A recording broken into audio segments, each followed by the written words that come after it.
we tend to move towards pure love by discovering the not so pure love, right?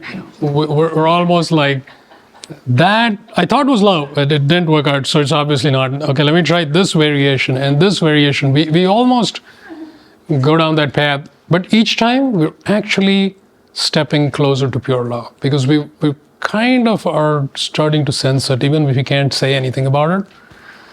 We're kind of really going there, because we are becoming more pure ourselves, and that's what it takes to go into pure love. We got to be pretty pure, right? And being pure doesn't mean you take 3 showers every day.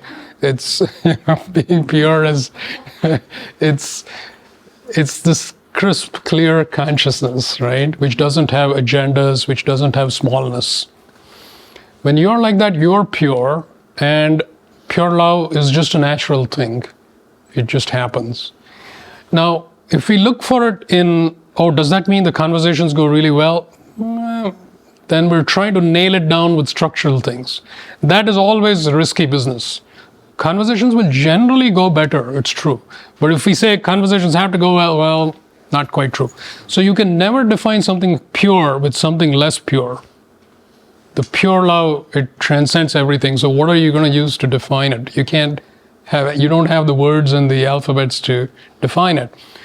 So you can certainly think about it, but all the thoughts are very limiting. If I try to give a crisp definition of pure love, it's not like you will be like, oh, I got it now. It'll be as slippery as ever. You can't just get it through words. But one thing you said is very true.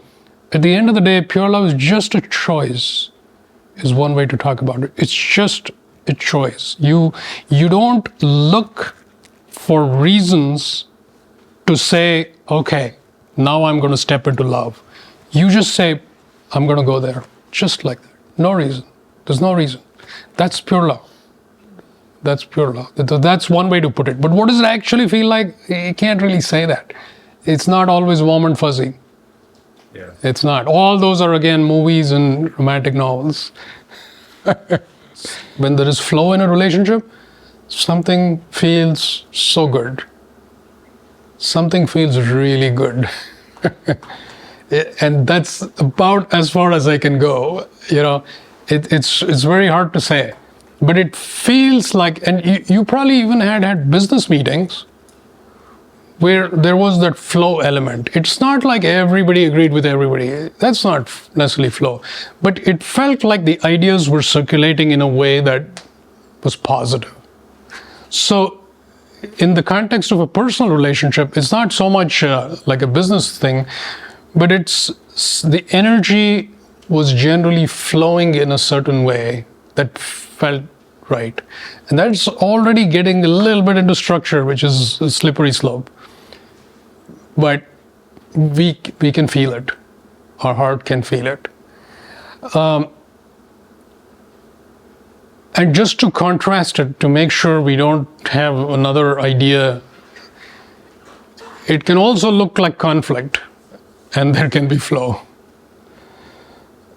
So on the outward, it looks like there's an argument going on. Somebody just eavesdropping feels like, oh man, you guys are arguing. Yeah, you're arguing, but there can be flow there. So that's why the structural aspect is a slippery slope, because we immediately try to put it in certain terms, but it need not happen like that.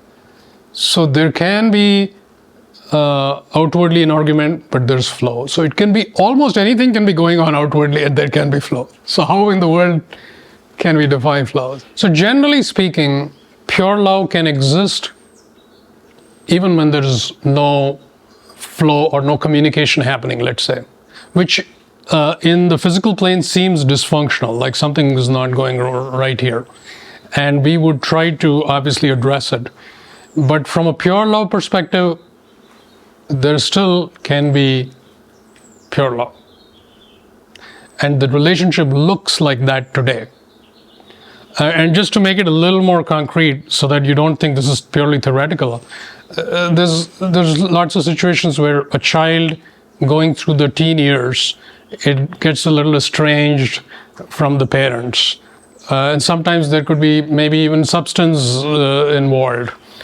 But suddenly the child has gotten into a very weird withdrawn state and even sees the parents as some distant, I don't even know if I like my parents, that kind of thing.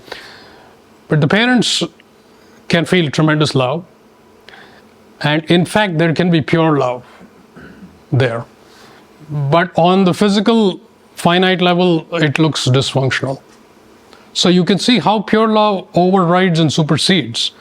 And eventually, going back to what you're saying, the pure love actually even mobilizes things on the finite.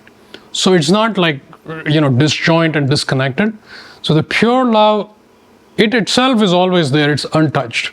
However, it has an influence on the finite, that the finite is always moving towards higher degrees of alignment, coherency, and love. So you can even see more of the love in the communications. So there's communications going on, and it's loving communication. There's interactions going on, there's loving interactions. So it does show up there too. But you can never use that to say there is no pure love or not. Because pure love is without conditions, it can exist no matter what's going on. And obviously it's a